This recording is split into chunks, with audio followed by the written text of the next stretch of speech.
meu querido, meu amado internauta, muito boa noite. Primeiro, pedir desculpas porque a internet está dando um baile na gente terrível. Só chá de camomila para poder aguentar isso, né? É uma coisa impressionante. Chá de camomila, hein? Muito bem. Vamos dar início à nossa live. É um prazer enorme estar com vocês aqui no dia 21 de março. Olha como a gente está caminhando tão rápido, né? 21 de março de 2022. É um prazer enorme estar com vocês aqui, viu? Que Deus possa nos ajudar a levarmos, né, a nossa mensagem dessa live de hoje, porque hoje nós iniciamos e vamos terminar, pela graça de Deus, este livrinho aqui. Ele só tem 80 páginas, né? Discurso sobre a servidão voluntária.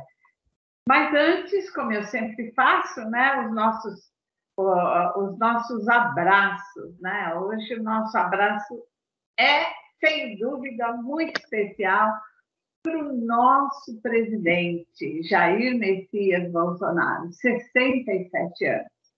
Muito obrigado.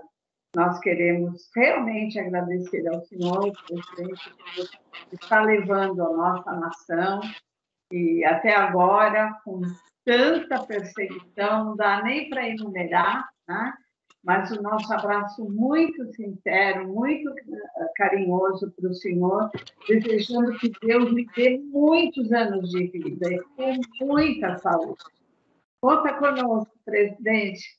Canal Conservadores do Universo, aqui de Campinas, envia um abraço muito especial ao senhor.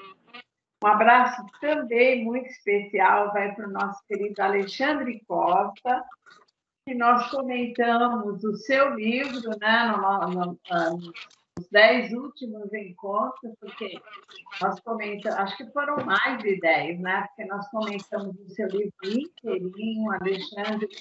É um prazer enorme poder ter falado do seu livro. Estivemos com o Alexandre no sábado, foi um prazer enorme estarmos com um grupo muito seleto, né, dos seus seguidores aqui em Campinas. Foi muito bom. Você me agraciou com este livro aqui. Aqui você fez a sua dedicatória para mim. Muito obrigada, viu? E nós vamos comentar esse livro futuramente, né? O nosso abraço também vai para a Viviana e a Rita, né? Que nos receberam naquele local tão maravilhoso, tão especial como o Raio State, lá em Campinas. E sem dúvida para os nossos queridos amigos, né, do IBC, Instituto Brasil Conservador.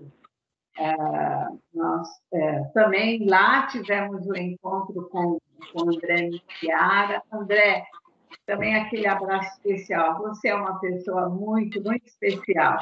E o nosso agradecimento ao Rogério Parada, né, que cedeu o local e tanta gentileza também recebeu a todos nós. Obrigada, viu, Rogério? Muito obrigada.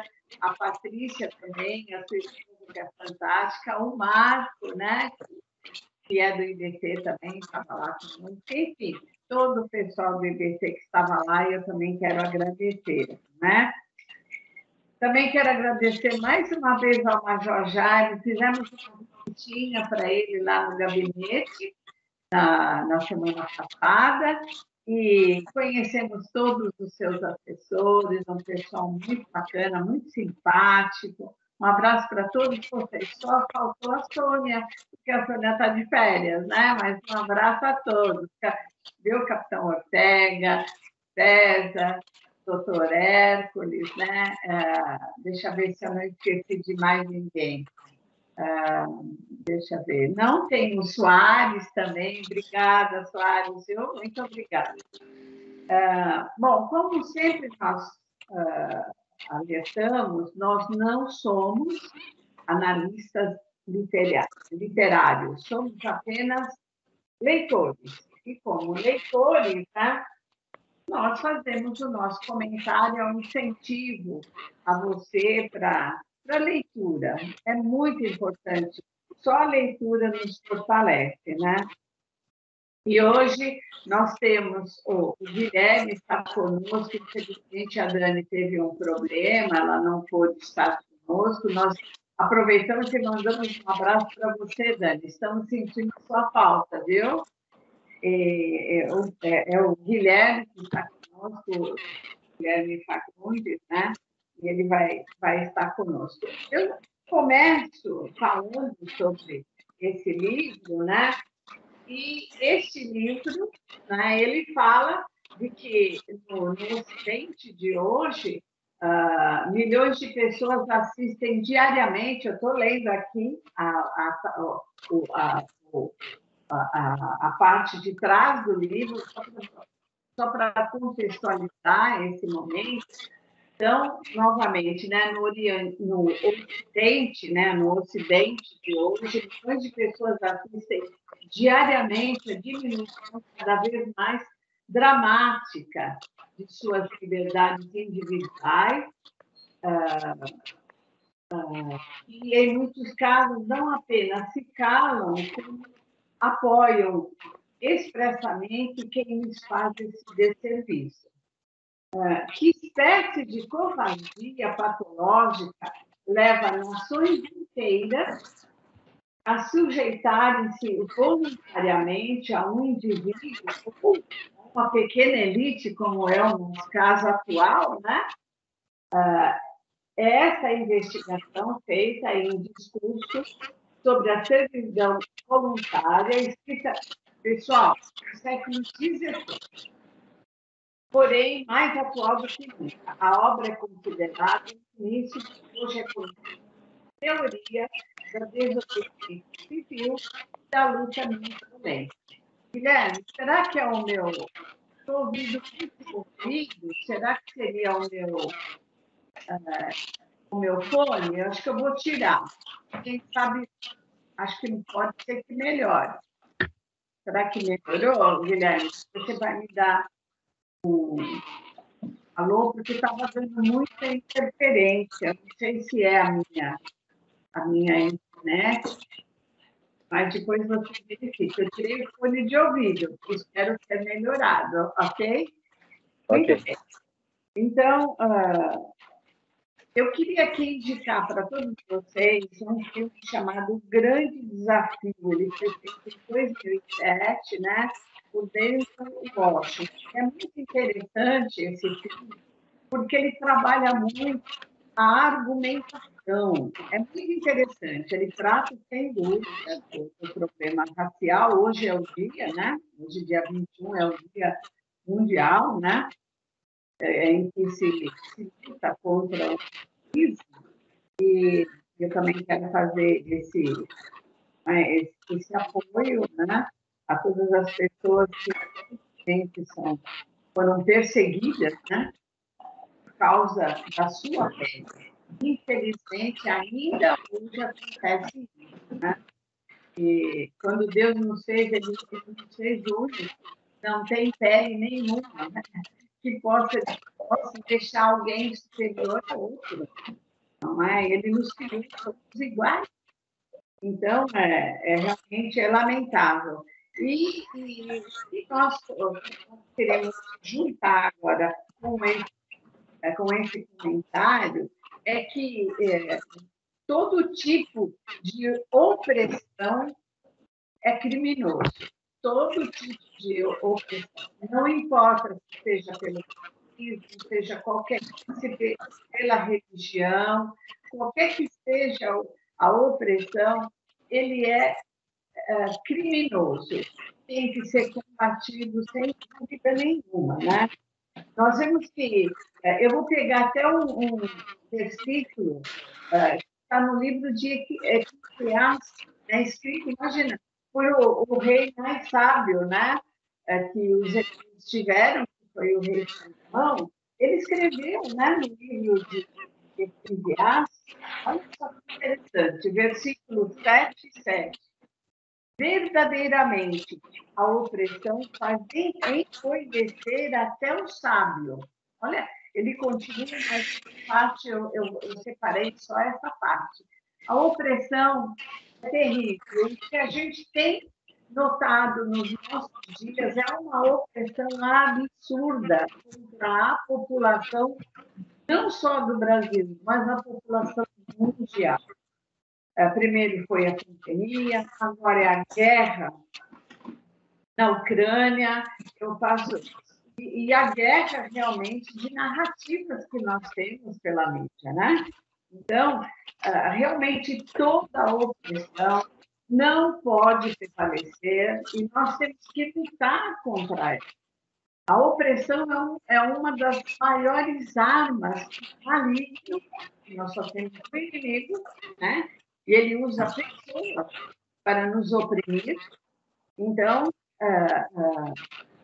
nós queremos realmente aqui manifestar esse ponto-chave que o livro fala tanto, é da opressão mesmo, ele coloca isso, né? Nós temos que fazer a nossa parte. Nós não podemos simplesmente ignorar as coisas que estão acontecendo, mas se cada cidadão brasileiro ou cada cidadão de cada país se levantar, esses tiranos não vão conseguir fazer o que eles querem, não é? Que é realmente a dominação da nova ordem mundial. Eles vão utilizar a saúde, eles vão utilizar o medo, né, para oprimir as populações. E como bem o Isaías coloca aqui, a opressão enlouquece.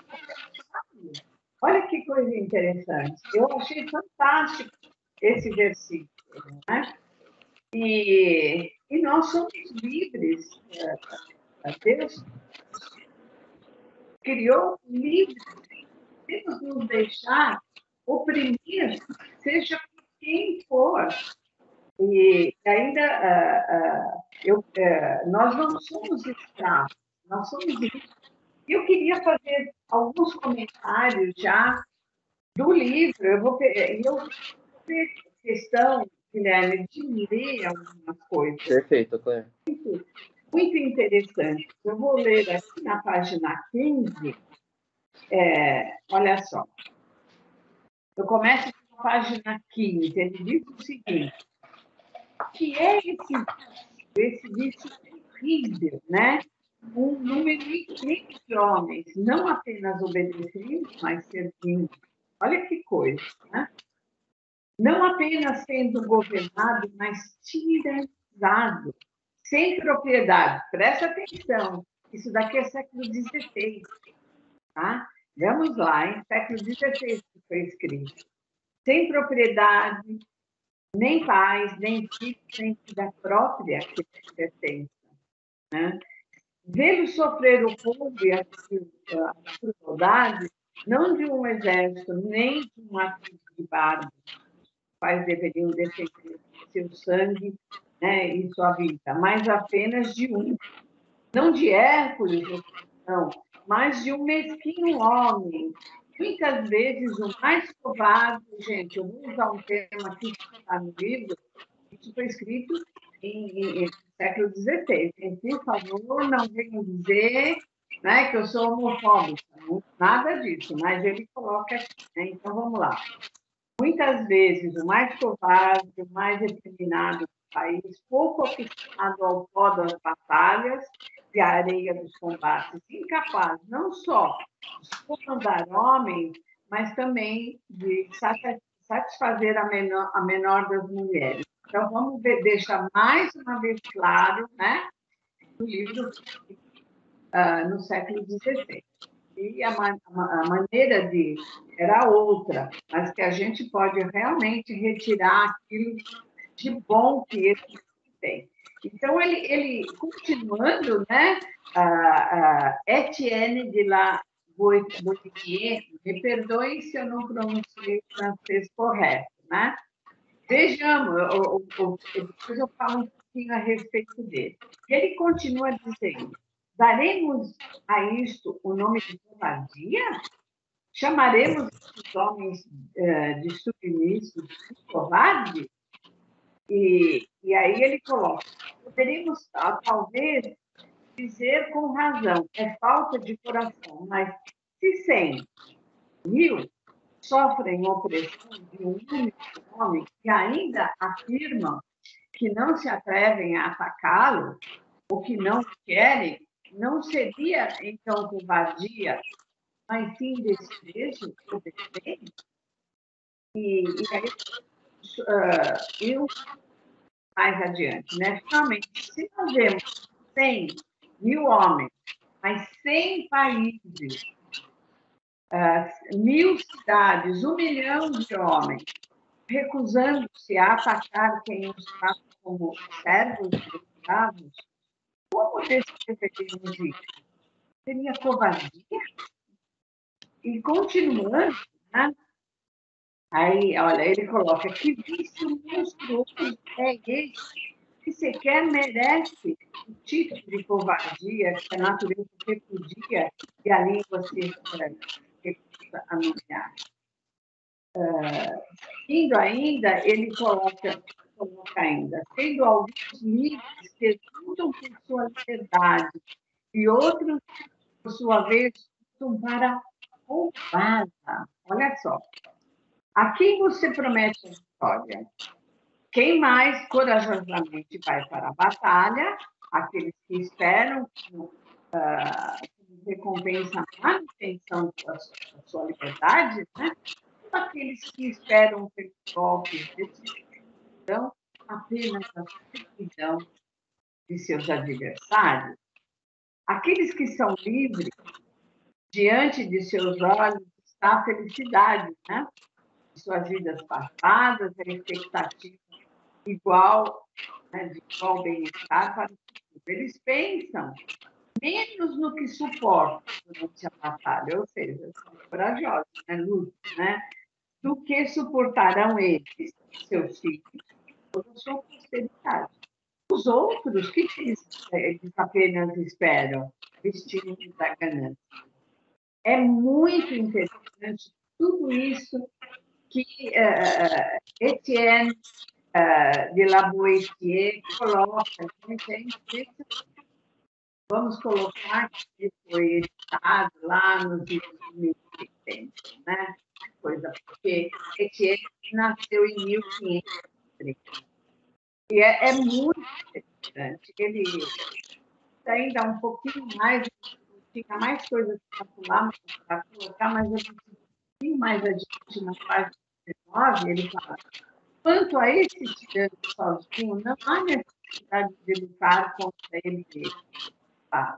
Ele será derrotado por si mesmo, desde que o país não aceite servir. Olha lá, olha lá. Seguindo um pouquinho mais adiante ainda.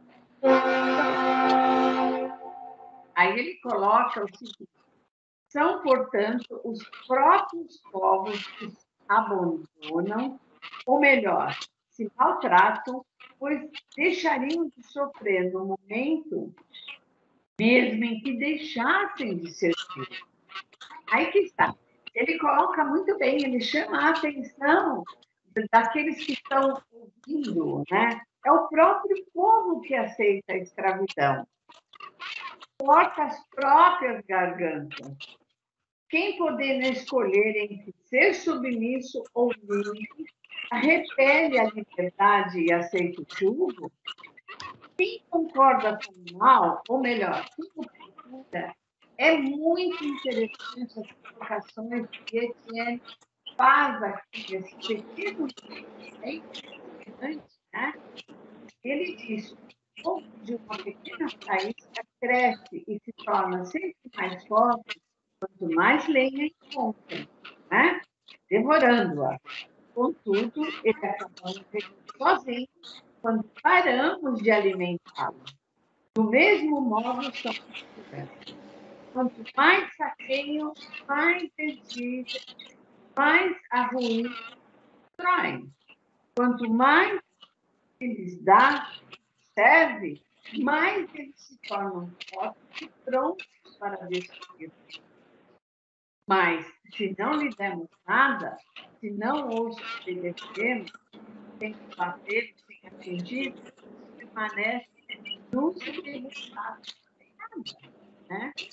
Então, para adquirir bem que seja, o homem usado não tem medo de nenhum perigo. O homem sábio não se deixa levar por nenhuma dor. Somente os covardes e os entorpecidos não sabem suportar o mal nem recuperar o bem, mas contentam-se apenas em cobiçá-lo. Tudo o que lhes resta é o desejo natural de possuir. Meus amados, a reflexão que ele deixa aqui é fantástica. Já vou para a página 43, é uma pequena frase que ele coloca, é fantástico. Ele coloca, portanto, a primeira razão para a servidão voluntária é o hábito. O que é que vocês viram? O nosso ex-governador, ele falou, agora vocês não precisam mais usar máscara, né? Nos ambientes abertos e tal. Gente, o que nós temos é que as pessoas se habituam à máscara, senão respiram. O sol tremendo que está hoje, realmente choveu, é diferente. Mas na semana passada eu fiquei aqui impressionada. Quente, saudante, a pessoa no ponto do olho. E aquela máscara preta, tecido, e a pessoa ali sufocada. Isso é servidão voluntária, na verdade.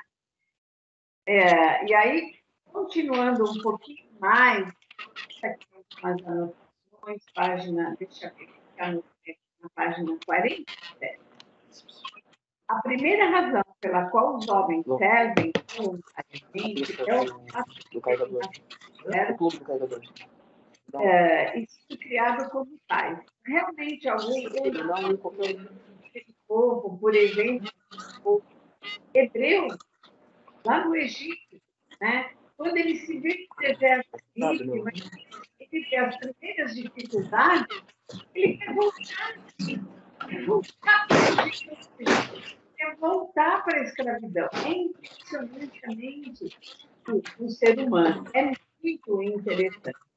E aí, deixa eu andar um pouquinho mais, para dar mais tempo, né, para o Guilherme também poder falar um pouquinho.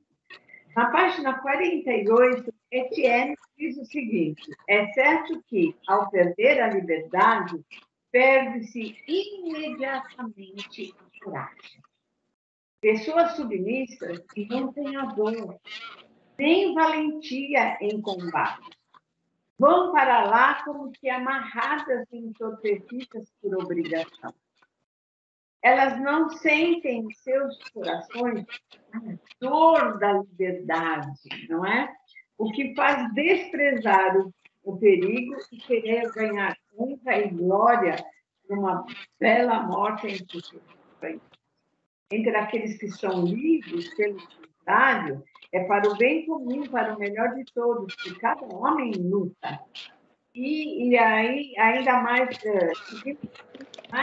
o tratado fala da dor sentida pelos tiranos que, em perigo, são obrigados a temer a todos.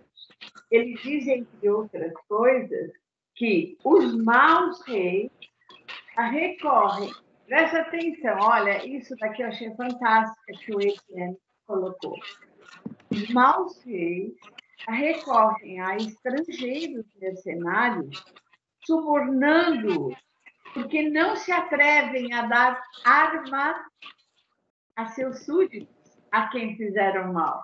Será que nós não estamos vendo uma relação aí dessa fala de Etienne com o que está ocorrendo na maioria dos países comunistas, socialistas, em que foram retiradas todas as armas da população, não é? E ele diz, um pouquinho mais abaixo, ele diz, mas o certo é que o tirano nunca acredita que seu poder está garantido enquanto não chega ao ponto de só ter como súditos homens sem valor. E ele diz, porém, esse artifício dos tiranos de bestializar seus súditos nunca foi tão evidente quanto na conduta de Ciro. E aqui ele fala daquela guerra, né, contra os líbios. Olha, meus amados internautas, percebam o quanto a nova ordem mundial realmente atuou quando a gente lê esse pequeno livreto, gente, de 80 páginas. Você vai ler isso num dia. É fantástico. Olha só da onde a gente pode tirar assim, grandes exemplos. Olha o que Etienne fala, né? Então, ele fala na conduta, olha como se a conduta de Ciro contra Lídios, depois que tomou Sardes, a capital da Lídia, e aprisionou Cresso, o riquíssimo rei. Foi-lhe dito que o povo da Sardenha havia se revoltado. Ciro poderia tê-lo reduzido à obediência facilmente, mas, não querendo saquear uma cidade tão bonita, nem ser forçado a manter um exército para controlá-la, veja o que ele fez. Considerou outro expediente admirável para garantir sua posse. Estabeleceu lá que bordéis,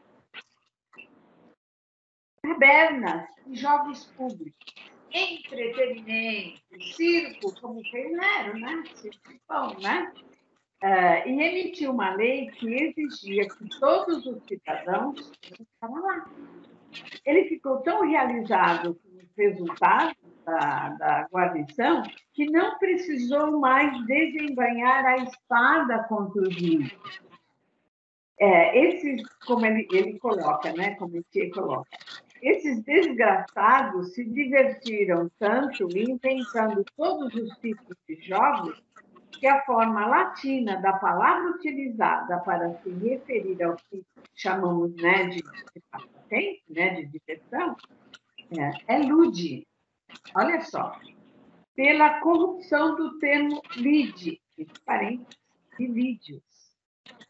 Então, meus queridos, vejam quanta semelhança do século XVI que esse pequeno livro nos traz. Quanta semelhança, quanta coisa interessante, bem apropriada, bem própria para os nossos dias atuais.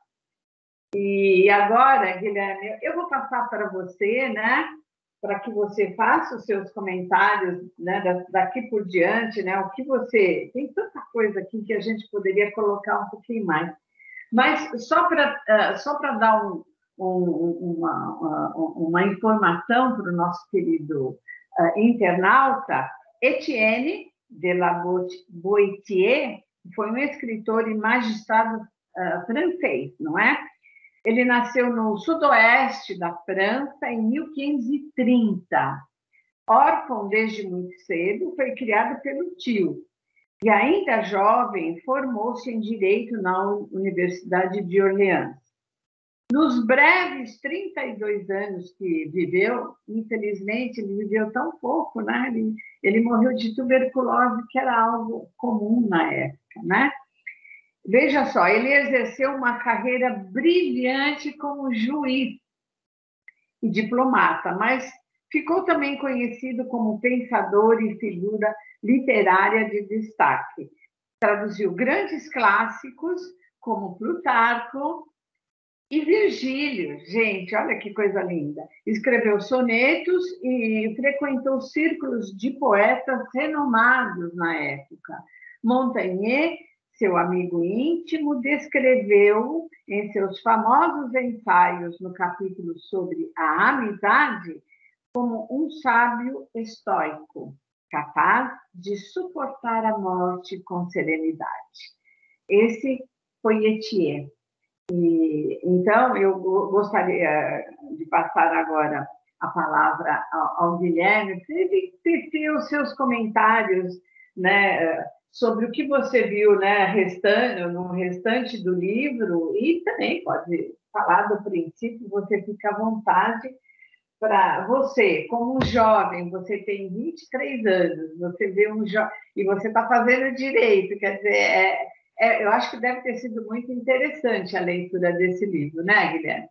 Então, a palavra está com você. E eu vou tomar meu chazinho de camomila. Vamos lá, Guilherme. Eu acho que o Guilherme congelou. Que pena. Guilherme, sai e entra novamente, que eu acho que a nossa internet hoje, meu internauta, está dando um trabalho e tanto para nós. Vamos lá, Guilherme, eu acho que você vai ter que sair e entrar outra vez, meu querido, porque não consigo te ouvir. Então, meu amado internauta, veja como esse jovem, né, juiz, ele foi juiz, né, e diplomata, como ele teve uma participação tão importante nessa época em que ele viveu, não é? 32 anos, nasceu em 1930. Veja que ele, como órfão, não teve dificuldade, pois foi criado pelo seu tio. Incrível, incrível mesmo, né? Mas vamos ver, como vocês estão vendo, a nossa internet está dando um baile. Então, só para a gente deixar assim, bem claro quem foi esse Etienne de la Boétie, desculpe o francês, né? Então, vamos lá. Quem ele foi? Ele foi um escritor e magistrado. Ele nasceu no sudoeste da França, em 1530. Órfão desde cedo, foi criado pelo tio e, ainda jovem, formou-se em Direito na Universidade de Orleans.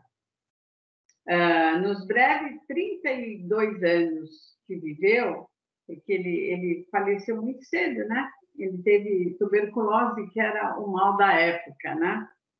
Ele exerceu uma carreira brilhante como juiz e diplomata, mas ficou também conhecido como pensador e figura literária de destaque.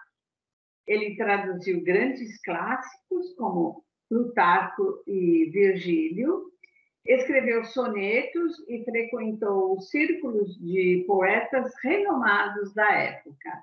Montaigne, seu amigo íntimo, descreveu em seus famosos ensaios, no capítulo sobre amizade, como sendo, né, um sábio estoico, capaz de suportar a morte com serenidade. Esse livro, meus amados, é uma batidinha num dia. Você pode encontrá-lo na livraria também do Alexandre Costa. E ele é baratinho. Você vai ficar assim impressionado. É muito bom, é bem rapidinho. Mas eu vou deixar que o Guilherme agora faça suas considerações, né? Você pode começar, Guilherme, se você quiser também falar alguma coisa desse início que eu falei, mas nós queremos realmente terminar esse livro hoje. Depois, no final, eu tenho alguma coisa ainda para ser colocada, tá bom? Tá bom. Então, vamos lá. Eu quero te ouvir. Boa noite, Claire. Infelizmente não temos a Dani hoje, mas boa noite, Dani, onde você esteja. Sempre faz muita falta quando você não está. Esse livro é excepcional, Claire. Estou completamente apaixonado nele. Eu li ele num dia, como você disse, Tem 57 páginas no PDF, depende da sua edição, mas gira em torno disso. Ele é muito rápido de se ler, não tem uma linguagem complicada, mesmo sendo do século XVI. É uma linguagem fácil, acessível, didática e completamente atual. Completamente atual. Do século XVI, mas cabe como uma luva no século XXI, ainda mais na última década, né? Nesses últimos 10 anos, que nós, como bem disse a Claire, vimos, né, as nossas liberdades individuais, nossos direitos fundamentais sendo cada vez mais tolhidos. Vale destacar, e a gente já falou muito, sobre Montesquieu, o Locke, o Thomas Hobbes, todos esses filósofos dos séculos passados, eles vêm trazendo que a gente assina um contrato social, né, imaginário, de que uma vez pertencente a uma sociedade, a gente abre mão de alguns direitos que na natureza, né, não na sociedade, nós teríamos, né? Então a gente cede alguns direitos ao Estado em troca de proteção, em troca de segurança, em troca de direitos básicos, né? E em troca da proteção do Estado em direitos que nós nascemos com eles, por exemplo, o direito à vida, o direito à propriedade. Então o Estado viria a garantir esses direitos que a gente já nasce. E aí entra esse estupendo escritor em questão de hoje, que traz que o Estado, ele ao mesmo tempo que protege, ele tem que ser uma democracia. Então, ele é um democrata, ele é contra a república, ele é contra a monarquia, né? Ele é contra uma pessoa comandando o Estado, seja ele um tirano, que é o que a gente entende como ditador hoje, mas antigamente era o tirano, ou contra um monarca, né? E aí ele divide em três tipos de príncipes. Ele chama de príncipe, mas você, leitor, entenda como governante, né? Então ele fala que existem 3 tipos de príncipe. Eu vou pegar de cabeça porque eu não estou com acesso agora a esse trecho. Mas o primeiro príncipe, se você quiser consultar aí também, Claire, para me ajudar, esse primeiro príncipe, ele é o príncipe eleito, o que seria referente ao nosso presidente hoje, né? Então, uma vez com os votos, né, da população em forma geral, esse príncipe legítimo e que tem o poder e o mandato, né, legítimo do povo, ele passa a governar, e aí o escritor em questão defende que haja esse tipo de governante. E aí existe o príncipe hereditário, que ele vem de uma família que havia sido governante anteriormente, né? Que é a realeza que a gente entende hoje. E tem o tirano, que via força, que via coerção, que via guerra, que sempre existiu, não é algo do século XX, sempre existiu guerra, passa via imposição, via violência, a assumir aquele posto de comando. Então existem esses 3 tipos de príncipes, e mais uma vez, quando eu digo príncipes, são governantes, 3 tipos de governantes, e sendo estes, então, os catalogados pelo escritor em questão. E aí ele bate muito na tecla da liberdade. Por quê? A liberdade, e ele destaca isso, achei formidável, porque eu nunca... poucas vezes eu vi com tanta clareza o que eu já pensava, mas ele colocou em palavras o que a gente não consegue colocar em palavras ou escrever, né? E aí, em relação à liberdade. A liberdade é algo que é fácil de ser perdida e difícil de ser conquistada. E outra coisa que ele falou que é brilhante, que você esquece que um dia teve liberdade. É muito fácil de esquecer. A população, ela se distrai com que o governante em questão joga para o povo, né, as migalhas. E aí ele bate muito no entretenimento, né, no hábito. Então, por exemplo, a gente saindo do livro, fazendo uma contextualização histórica, na Roma Antiga, existiu o pão e o circo. Por que existiu o pão e o circo? Porque a população estava extremamente insatisfeita com a pobreza da época, e aí o governante em questão, o imperador romano, que não me vem o nome agora, talvez o Neto, ele instaurou essa política do pão e circo, que é o pão gratuito e o circo gratuito, Uma vez você tem entretenimento barato e de graça, né? Nem barato, de graça, e de fácil acesso, logo a população ficou satisfeita, contentou-se com um pouco, passou-se a não ter mais, continuou não ter aquilo que eles haviam reclamando, mas estavam anestesiados, estavam distraídos. Fazendo uma contextualização atual, a gente pode colocar como o BBB, por exemplo. A gente fica entrado naquela coisa e a gente esquece problemas da vida real, esquece que o Brasil tem problemas que estão sendo corrigidos, né? Que na escola existe um militante doutrinando seu filho. Tudo isso a gente esquece e passa a viver aquela realidade, né? No caso, no meu exemplo que eu dei do BBB, mas podem ser outras coisas também. Então, ele bate na tecla da liberdade porque a liberdade é o pilar principal para uma sociedade continuar uma democracia. Então, democracia e liberdade são algo intrínsecos, né? Então, sem liberdade, você tem o que esses outros governantes que ele catalogou passam a instaurar, que é a ditadura, que é o controle populacional. E aí, então, quer fazer algum comentário, Claire, antes que eu continue? Porque eu tenho muita coisa para falar. Pode seguir. Perfeito. Então, ele fala que é muito fácil você destruir o que você conquistou. E aí vem uma pessoa mal intencionada, uma pessoa que veio ilegitimamente para o poder e vai polindo a sua liberdade até te formar um escravo, né? Então, esse é o escravo voluntário. O escravo voluntário é aquele que não revida.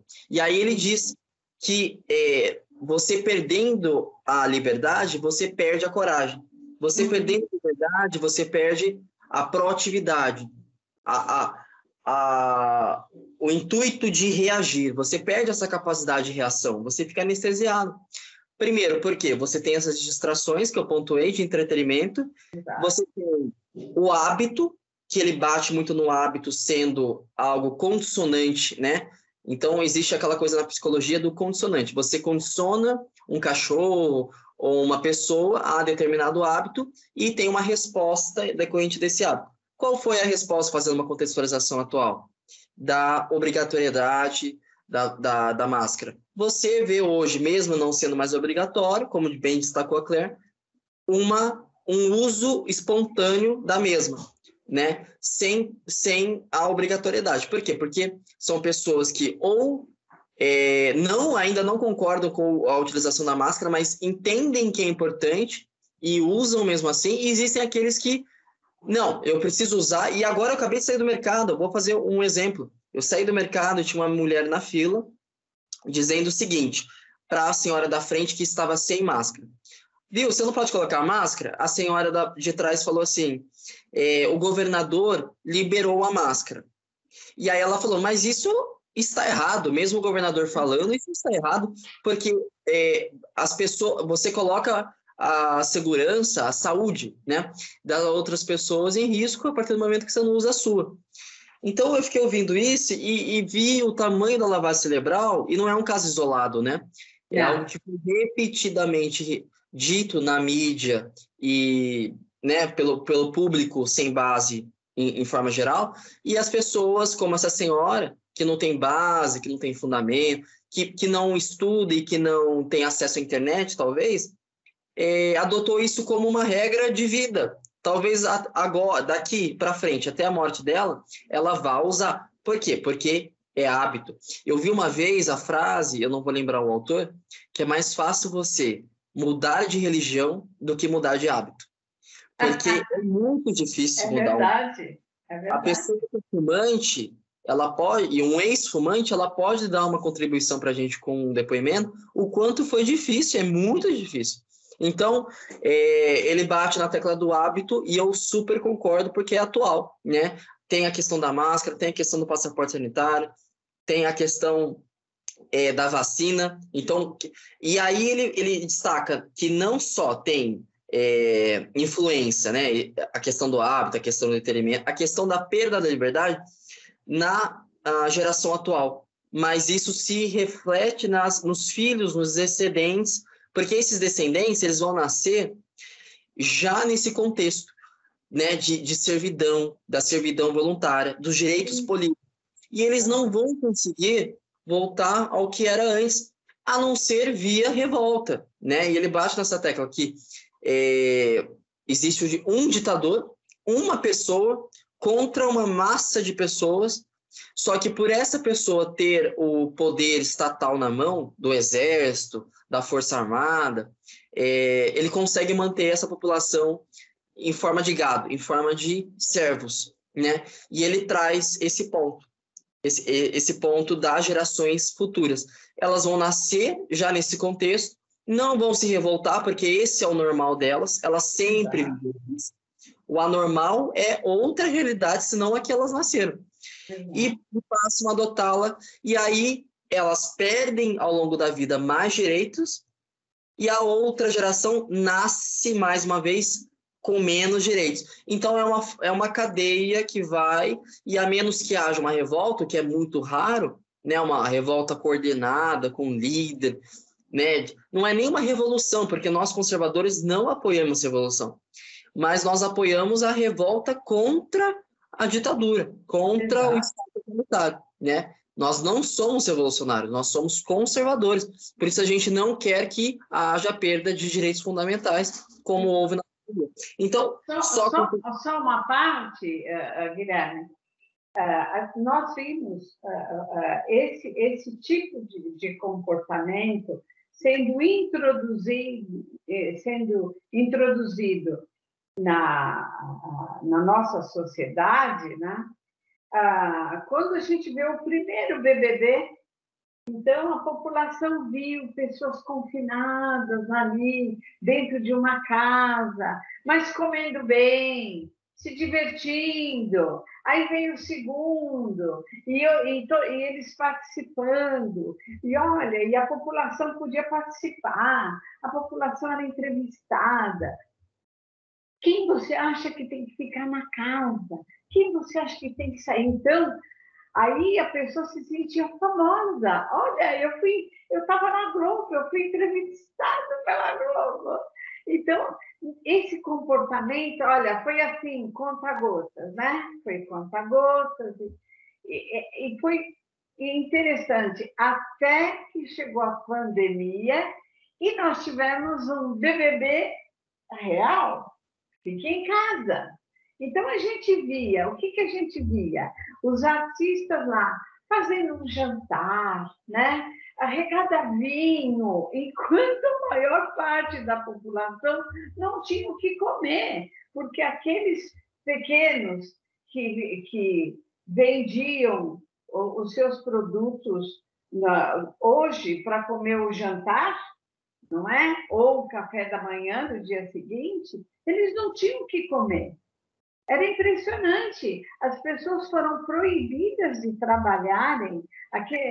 Quanto mercadinho fechou as portas, porque eles vendiam o hortifruti, por exemplo, que era pequeno, isso estraga. Comida assim estraga.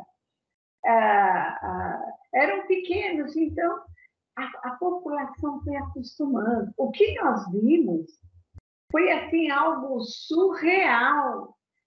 Uma senhora sendo algemada porque estava numa praça, ela estava simplesmente caminhando, não tinha aglomeração, não tinha ninguém. Covardemente, 3 pessoas, um baita de um grandalhão, foi lá e dizia para ela: não reaja, com aquela voz gentil, não reaja, machucando a mulher, botando a mulher de costas, colocando o joelho dele nas costas dela para colocar a algema. Meu Deus do céu, o que a gente viu foi coisa. Outra senhora lá no Rio de Janeiro que estava na praia, foi presa de biquíni. Gente, constrangedor, coisas constrangedoras. Nós vimos em São Paulo pequenos comerciantes verem a porta do seu comércio sendo, como se fala, não só fechado pela Prefeitura de São Paulo, mas teve a sua porta soldada com solda, quer dizer, que ele não podia abrir aquilo. Gente, e coisas assim absurdas.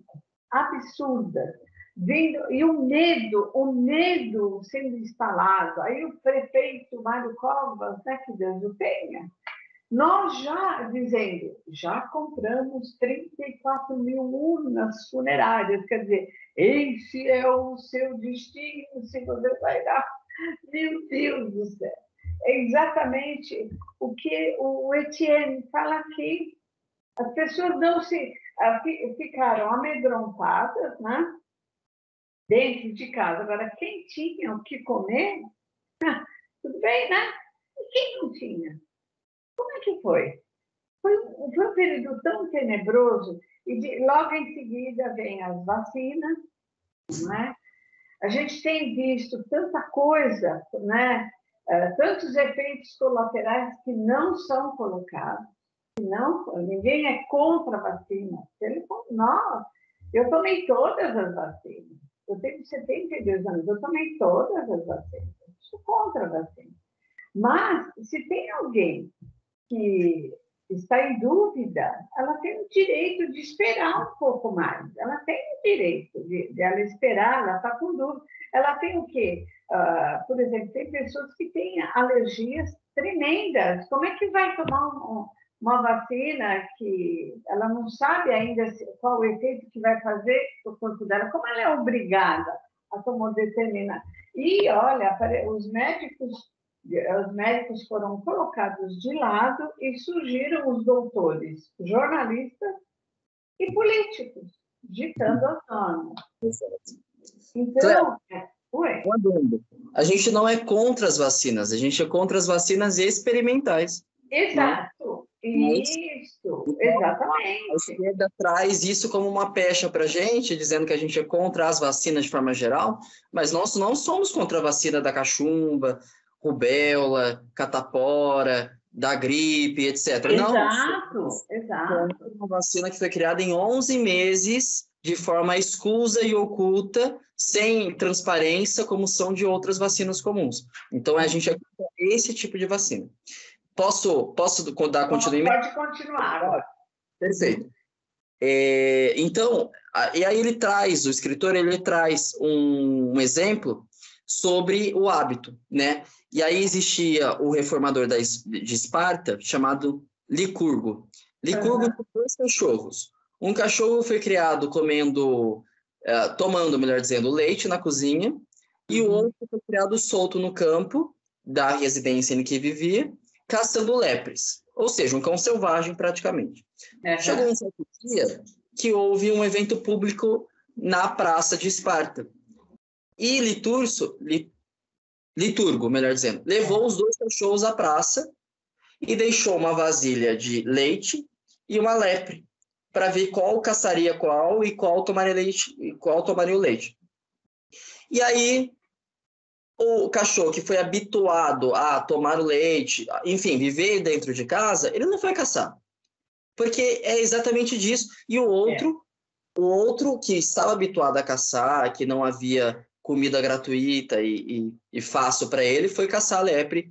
E aí todos viram, pela primeira vez, uma experiência consonante, né? Porque dentro da psicologia tem, e eu estudei no direito, existe dentro da psicologia a experiência consonante, que existia um psicólogo X que fez, então, essa experiência com cães e gatos, onde ele colocava uma resposta, ele colocava uma experiência, ou, por exemplo, colocava comida na frente do cachorro, ele começava a salivar. Então, tinha um estímulo, essa é a palavra, e existia uma resposta. Então, eu acho que foi esse primeiro exemplo disso que eu estou falando, né? Os 2 cachorros criados de maneiras diferentes e com hábitos diferentes. Então, esse é o poder do hábito, que um governante sabe, um ditador, melhor ainda, sabe, que você habituando determinados cidadãos a usar máscara ou qualquer outra coisa obrigatória, esse público vai passar a usar mesmo caso não haja obrigatoriedade, como é o caso das máscaras hoje em dia, onde não é mais obrigatório, pessoas continuam usando. Então, é esse o poder da lavagem cerebral que acontece hoje e que havia já acontecido diversas vezes na história, porque a história se repete, né? Uhum. E é engraçado, vale fazer um adendo final, assim, eu acho que a gente está quase já prestes a fazer as despedidas finais, mas é no mínimo suspeito que a China, né, que onde existe a possibilidade de onde tenha vindo o vírus, né, do coronavírus, que ele, ao mesmo tempo que ele exportou o vírus, né, aqui eu não estou afirmando que veio de lá, mas tudo indica que veio. E do mesmo lugar que veio o problema, que é o vírus, veio as soluções, entre aspas. Veio a máscara, veio o passaporte sanitário, veio o teste no nariz, depois passou a ser anal lá na China para os visitantes. Então, eles exportaram a doença e exportaram as soluções, entre aspas. Por quê? Porque eles são uma ditadura sanguinária e querem o mesmo para o mundo. Eles querem uma ditadura, eles querem a diminuição da liberdade individual, eles querem a internet fechada, eles querem a população com crédito social, onde, caso você faça algo errado, você perca créditos, pontos com o Estado. Então, é isso que a gente está falando. O livro se trata disso, sobre perda de liberdade, caso você não a vigie, ela vai sendo tolhida cada vez mais ao longo da sua vida e das gerações dos seus descendentes. E é algo que a se lutar, e ele destaca isso, é algo a se lutar com o próprio sangue, né? Nós, só fazendo mais uma vez esse adendo, nós conservadores não defendemos revoltas sanguinárias, mas nós conservadores defendemos a conservação daquilo que deu certo. E o que deu certo é a liberdade e a democracia, né? Caso a geração passada foi passiva e não reagiu contra o Estado ao oprimindo, cabe à geração seguinte, uma vez sem direitos que as gerações anteriores a covarde havia tido, que haja uma revolta nesse sentido. Não necessariamente sanguinária, mas de trocar, por exemplo, o parlamento de um país, né? Então, existem várias técnicas não agressivas, não sanguinárias, de se mudar um Estado, de se mudar um país. E é isso que a gente defende, né? Uma mudança. E é isso que a gente vem vendo no Brasil, desde a eleição do Bolsonaro, não só do Bolsonaro em si, mas no Congresso Nacional, onde houve uma das maiores mudanças da história, né? Onde pessoas que haviam se perpetuado no poder saíram e entraram novas que nunca tiveram passado político. Então, é esse o tipo de revolução, entre aspas, que nós conservadores defendemos. Então, convido a Clara a fazer as despedidas finais dela, tendo em vista que nós já estamos com 55 minutos, e depois eu finalizo com a minha fala final. Ok, obrigada, viu, Guilherme? Eu ainda vou ler assim um pequeno trecho que eu achei muito interessante, né, que o Etienne faz, que é na página 70 do livro. Ele diz: se examinarmos todas as histórias antigas e revisitarmos todas as que lembramos, veremos quantos são aqueles que, tendo recebido a estima dos príncipes, né, como você bem colocou, por meios ilícitos, lisonjeando-o por suas más inclinações ou abusando de sua ingenuidade, foram, no fim, esmagados por esses mesmos príncipes. Olha lá. E que, com a mesma facilidade com que foram elevados, foram também arruinados. É impressionante como que o ser humano ele se adapta, não é, a uma circunstância. Ele vão sendo tirados deles lentamente suas liberdades e ele vai se acostumando. É aquela velha história da rã na panela, não é? Clássica. Você coloca a rã na panela, põe no fogo baixo, vai esquentando, ela fica ali muito confortável, ela vai indo, vai ficando cansada, porque a temperatura vai subindo. E, por fim, ela fica cozida. Era um Porque instantinho quando ela vai reagir, ela não tem mais o meio de reagir. Perdão. Ela acaba, e ela não resiste mesmo e acaba morrendo, né? É essa velha história, essa velha máxima, né? Que realmente passa e também que o tirano ele jamais fica satisfeito. Ele quer sempre mais, mais e mais, não é? E no finalzinho de tudo ele coloca: aprendamos então, aprendamos a fazer o bem. O Etienne fala, né? Levantemos os olhos para o céu, por nossa honra ou por nossa virtude, para o amor de Deus Todo-Poderoso, testemunha fiel dos nossos atos e juiz dos nossos erros. Para mim, penso, e não acho que esteja enganado, nada é mais contrário a um Deus bom e amoroso do que a tirania. Ele deu, o nosso Deus deu o que para nós? Livre-arbítrio. Livre-arbítrio, né? Ele reserva lá embaixo, de propósito, para os tiranos e seus cúmplices, alguma punição especial. O Etienne encerra o discurso dele com essas palavras. Então, não há dúvida, nós sabemos que o nosso Deus tem o controle de todas as coisas, mas ele nos deu livre-arbítrio. A nossa parte, Deus não vai fazer. Embora ele tenha o controle, ele terá domínio sobre todas as coisas, claro, sem dúvida. Ele entrará mesmo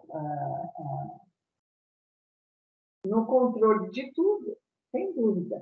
Porém, nós deixaremos de ter o nosso galardão, porque a gente não lutou. Essa uma verdade simples. Nós podemos fazer parte da vitória ou não. Depende de cada um de nós. Amado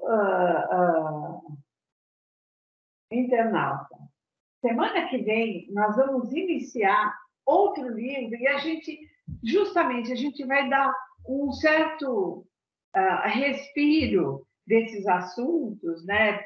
De guerra, de assuntos políticos, e nós vamos falar, sabe, eu imprimi essa terceira edição, porque ela está sendo ainda impressa, né? Mas você pode, a semana que vem nós vamos dar direitinho para vocês, você pode pegar ele em PDF. E chama-se A Fagulha dos Vencedores. Ele coloca assim o autor, que é Gilmar Dias, ele está lá em Portugal e ele vai fazer a live aqui conosco, com certeza, né? Esse livro todo, ele diz o seguinte: como usar o poder do entusiasmo para obter despertamento, saúde, riqueza e liberdade. Liberdade sempre, que vai ser sempre o nosso assunto. Nós vamos dar essa pausa para que realmente, dentro de tantas notícias ruins, nós possamos encontrar dentro de nós e desenvolver o entusiasmo, né? O entusiasmo pela nossa vida, pela nossa liberdade. Então, na próxima semana, nós vamos iniciar este livro do escritor. Eu vou dar aqui algumas coisas a respeito dele, né? Gilmar Dias, né? Deixa eu achar aqui o perfil. Ele nasceu na Bahia, né? Em 8 de setembro de 1969. Ele é professor e teólogo, é um visionário que gosta de inventar e criar soluções. Está atento aos milagres e busca a longevidade saudável. Crê na paz, na prosperidade e na redenção de todas as coisas criadas. É amigo da humanidade, de Deus, da natureza e dos animais. É pesquisador a respeito da excelência humana. Seu método de crescimento pessoal se baseia em 2 princípios: a automotivação constante e a inspiração extra. Busca sempre a força interior e o poder do alto. Ele coloca, veja bem, o que ele coloca como a missão dele. É importante que cada um de nós possamos buscar qual é a missão que nós temos. A dele, ele coloca despertar, inspirar e iluminar pessoas com humildade, paciência e sabedoria, desvendando o seu propósito, levando-a à excelência e mostrando-lhes uma vida de abundância, atuando de forma ética e entusiástica, visando a potencialização de tudo que é bom a partir da essência divina, para a nossa realização e liberdade. Então, vai ser bastante interessante nós conversarmos sobre esse material, ok? Eu desejo a todos uma ótima semana, que Deus abençoe todos vocês e que essa semana seja mais leve. Guilherme, agora é com você. Obrigado, Claire. Não, foi um prazer fazer esse Clube do Livro, mesmo sendo um único Clube do Livro sobre um único livro, foi excepcional, porque é um livro extremamente, ao mesmo tempo que ele é compacto, ele é muito rico, né? Em cada folha dele tem muita descrição do hoje, né? É literalmente isso, é a descrição de o que está acontecendo hoje em dia. Bom, eu estou ansioso para começar esse novo também, mas então eu faço minhas considerações finais a respeito desse servidão voluntária. É engraçado, né? A gente está num ano decisivo no Brasil, que é o ano do bicentenário da independência, e é também o ano de eleição presidencial, além também dos governos estaduais. Mas é um ponto fundamental na história do Brasil, porque nós, de um lado, temos uma pessoa que foi condenada por diversas instâncias, que não tem índole, não tem caráter, não tem respeito para com o dinheiro do servidor e o dinheiro do contribuinte. E, de outro lado, nós temos uma pessoa que nunca foi presa, nem condenada, e nem nunca recebeu ou respondeu por algum crime e foi condenado, ao mesmo tempo que foi pertencente ao Exército Nacional do Brasil, defendeu a pátria, deu a possibilidade de perder a vida por ela. Então, acho que não existe patriotismo maior do que servir ao Exército Nacional de um país, e o presidente em questão, o atual, fez isso por nós, fez isso pela população de uma forma geral, não por mim, eu não havia nascido ainda, mas pelo país, né? Pelo território, pela integridade do país. E é disso que se trata o livro. Pode parecer que eu estou querendo esticar a corda para fazer uma analogia ou puxar a sardinha para um político ou para o outro, mas quem defendeu, eu pergunto a vocês, internautas, a própria Claire, quem defendeu que houvesse a possibilidade de ir trabalhar ou de ficar em casa? Quem defendeu a liberdade de poder usar a máscara ou não usar a máscara? Né? Quem defendeu a possibilidade de você se vacinar ou não se vacinar? Então, quando a esquerda chegar em você, ou alguma pessoa que não tenha base ou fundamento político, chegar em você e disser que o governo atual, né, não comprou vacina ou não queria comprar vacina, comprou. Foi o segundo lugar no mundo que mais comprou depois dos Estados Unidos. Que não defendeu a máscara estava lá, né? Ele não foi, né? O presidente não foi quem obrigou, porque ele é contra a obrigatoriedade, ele é a favor da opção de escolher, de optar o que é melhor para si.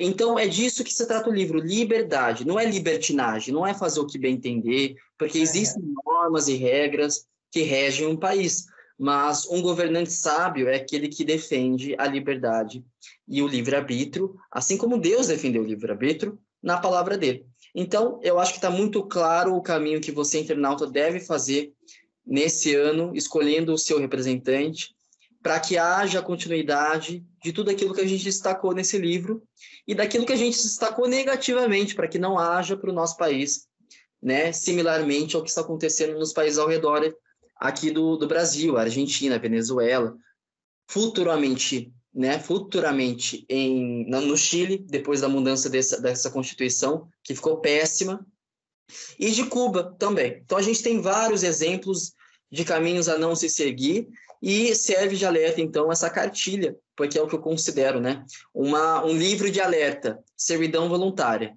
Não seja um servo voluntário. Muito obrigado pela participação de hoje, Claire. Agradeço pela oportunidade também de fazer comentários sobre esse livro. Um abraço, Dani. Espero vê-la no próximo Clube do Livro. E você, internauta, então não perca a próxima edição do Clube do Livro, com esse livro que a Claire acaba de destacar, que a gente vai iniciar a próxima live. E então esteja aqui, nesse mesmo canal, Conservadores do Universo, às 8h30 da noite. Estaremos ao vivo comentando esse novo livro que iniciaremos. E nos siga nas redes sociais, no Twitter, Ser Conservador, Ser de Conservador, né? Nós temos no Instagram Conservadores do Universo, tudo junto, e temos esse mesmo canal que você aqui assiste esse vídeo. Caso você não seja inscrito, inscreva-se e assine o sininho. Muito obrigado, Claire, telespectador, internauta, melhor dizendo, e obrigado por me disponibilizar a possibilidade de fazer comentários a esse livro. Obrigado. Tchau, tchau. Muito obrigado. Tchau, tchau. Até a semana. Boa semana a todos.